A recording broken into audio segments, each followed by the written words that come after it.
தற்போது இளைய தலைமுறை நடிகர்களில் முன்னணியில் இருப்பவர் சிவகார்த்திகேயன்.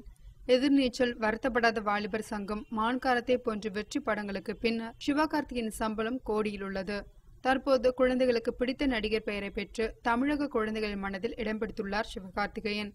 இந்நிலையில் தனுஷ் தயாரிக்கும் டானா படத்தில் நடித்து வரும் சிவகார்த்திகேயன் நாயகி ஸ்ரீதிவ்யாவுக்கு லிப்கிஸ் கொடுக்கும் காட்சியில் நடிக்க கூறினார் அப்படத்தின் இயக்குனர் துரை செந்தில்குமார். இவர்தான் எதிர்நீச்சல் திரைப்படத்தையும் இயக்கியவர் என்பது குறிப்பிடத்தக்கது.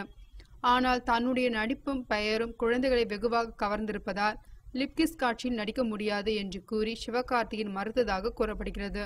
இந்த விஷயத்தை கேள்விப்பட்ட தயாரிப்பாளர் தனுஷ் கடும் அதிர்ச்சியடைந்து சிவகார்த்திகேயனை திட்டியதாகவும் திரையுலகில் காலூன்ற உதவிய தனக்கே கண்டிஷன் போடுகிறாயா என்று கூறியதாகவும் தெரிய வந்துள்ளது. தனுஷின் தலையீட்டால் அதிர்ச்சியடைந்த சிவகார்த்திகேயன் வேறு வழி இல்லாமல் லிப்கிஸ் காட்சிக்கு சம்மதித்துள்ளதாகவும், ஆனால் இனிவரும் காலங்களில் தனுஷுடன் நெருங்கி பழகுவதை சிவகார்த்திகேயன் குறைத்துக் கொள்வார் என்றும் கோலிவுட்டில் கூறப்படுகிறது.